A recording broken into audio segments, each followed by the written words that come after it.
And today I have for you a video from my Finish That Sketchbook series. And this is my first watercolor sketchbook. It's one of those Strathmore. You could probably find them in all the craft stores. I bought this at Michael's with a coupon. The watercolor paper, it's quite interesting. I think it has a side you are supposed to paint on, and then the back it's kind of shiny, so it's meant to be like a double spread. And then I guess you can take the pages out and frame them, but I decided to paint back in front, and this is a sketch from my trip to California, and it still waits to be colored. But last few days I was working on this particular sketch, and I was inspired by this Travelog hotel we stayed in Santa Monica, and the walls had this very pretty lavender blue color, and for that I used the Schminke ultramarine violet, I believe.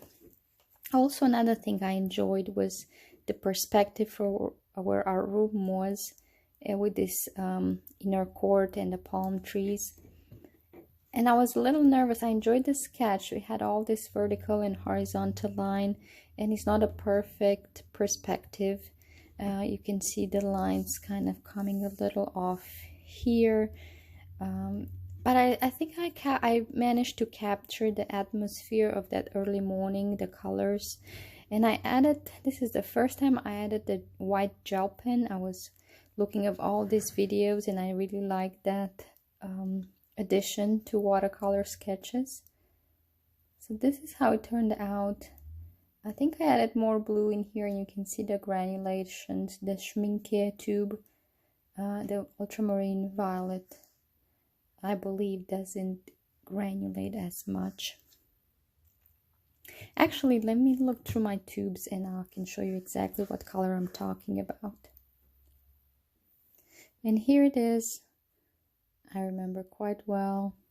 See, my camera would focus. Ultramarine violet by Schminke, and the pigment number,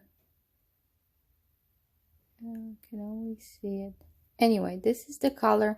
I purchased this while I was following Dr. Otto Kano's video series about putting together a color wheel.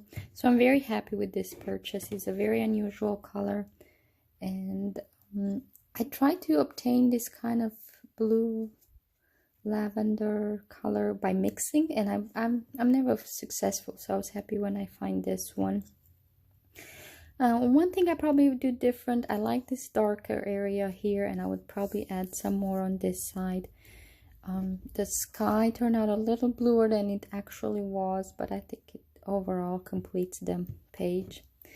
And then another sketch I was able to do, so I'm getting one sketch closer to completing my sketchbook, is this one. This was from Isla Palm, South Carolina, and this was a rainy day at the beach, and surprisingly I finished it on a sunny day at the beach.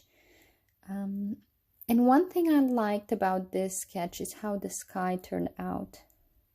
It captures that rainy day.